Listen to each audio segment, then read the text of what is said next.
Il settore turistico si conferma motore trainante dell'economia del Veneto, con prospettive di ulteriore crescita anche per il 2025. Sono entusiastici per l'assessore regionale al turismo Federico Caner, che ha sottolineato che le presenze sono cresciute del 2,1%, sfondando il muro di 71 milioni di presenze. Peccato per la provincia di Rovigo, già fanalino di coda, che perde purtroppo ulteriormente quota e fa registrare cali pesantissimi. Infatti gli arrivi, ovvero il numero di singoli turisti clienti per struttura, si sono attestati a 259.000, con un calo di 38.000, quindi il meno il 13%. Ma il fatto più inquietante è che le presenze sono scese a 1,3 milioni, con un calo di 242.000, quindi il meno 15%, rispetto a 1,55 milioni del 2023 e addirittura 1,54 milioni del 2019. Proviamo a capire da alcuni professionisti del settore il perché. No, c'è stato un calo di turisti anche per noi, sì, certo. Sia credo anche quest'anno non abbiamo grandi previsioni come negli anni scorsi, sia l'anno scorso, dopo Covid, diciamo. Ecco, voi, la vostra è una struttura tranquillamente con gli standard europei importanti, ciò nonostante siete penalizzati da cosa fondamentalmente? Dalle strutture, da cosa? Per quello che riguarda il turismo, il cicloturismo, per il quale questa zona è conosciuto, delle cartine, delle informazioni, anche un marketing territoriale che è quasi inesistente. Ecco, lei ci diceva che molti sono i turisti che vengono dall'estero e che soggiornano qua da lei. Cosa ha riscontrato come critica comune di questi turisti? Allora, raccontano che in altri posti, vanno sul lago di Garda, in altri posti famosi per il cicloturismo, trovano più informazioni, più piste, posti in cui fermarsi, posti in cui fare uno spuntino, posti ombreggiati. Qua dicono per esempio c'è il sole e non c'è nessun posto dove fermarsi o dove comprare una bottiglietta d'acqua. Ecco, lei dice che fondamentalmente siete voi operatori che cercate di sopperire a questo e vi sentite un pochino abbandonati da... Sì, noi dobbiamo pubblicizzarci. Noi dobbiamo dare loro informazioni, cartine, provvedere con app e indicare loro dove devono andare, perché vengono qui e chiedono a noi una pista, chiedono a noi che giro fare. Alcuni sono informati, sanno già e trovano delle informazioni su internet, e altri non sanno proprio niente, non trovano niente e allora si rivolgono a noi.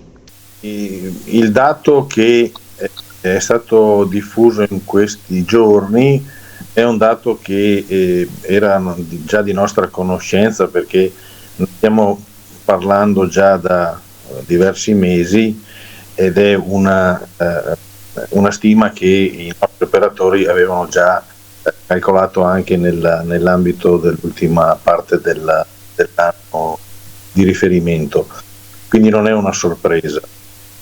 Quali siano le cause? Sicuramente sono articolate, è un trend che esce da una situazione collegata anche al Covid, nel senso che dopo il Covid il nostro territorio ha conosciuto un incremento di presenze importante, significativo, collegato anche al fatto che gli ospiti cercavano quello che durante il periodo della crisi determinata dal Covid, cioè la possibilità di uscire all'aria aperta, fare escursioni in luoghi dove la natura prevale rispetto alla presenza umana. Chiaramente le soluzioni sono articolate, perché non possono essere dedicate e improvvisate ad una sola annualità.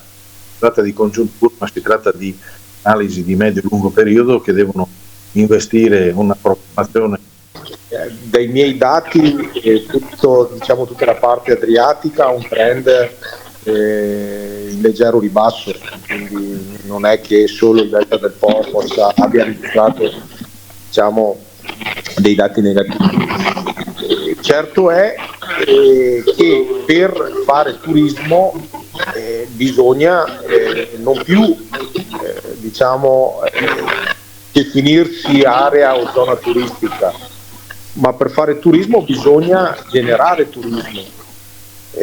Una delle peculiarità che negli ultimi anni hanno distinto certe aree del Veneto, logicamente, è stata quella di riuscire a creare dei sistemi organizzati per promuovere il territorio.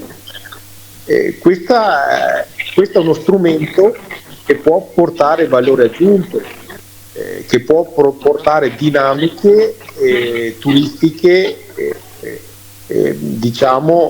costruttive. È quello che manca sul nostro territorio al momento e che stiamo provando a creare.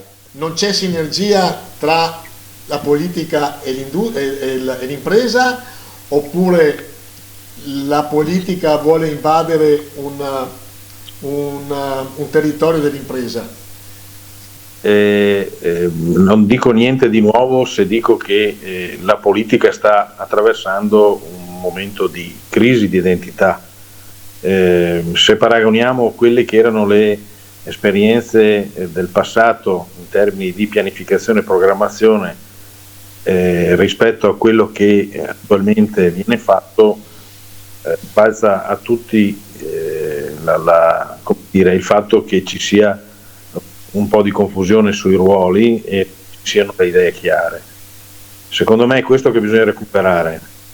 Bisogna iniziare a pensare al futuro, non si può sempre pensare al domani, ma al domani nel senso di domani, postdomani e tra qualche giorno.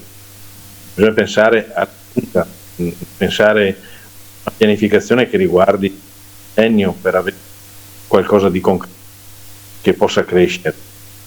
E anche la classe dell'imprenditoria deve fare uno scatto in avanti. Un percorso si sta facendo, adesso non possiamo sempre essere pessimisti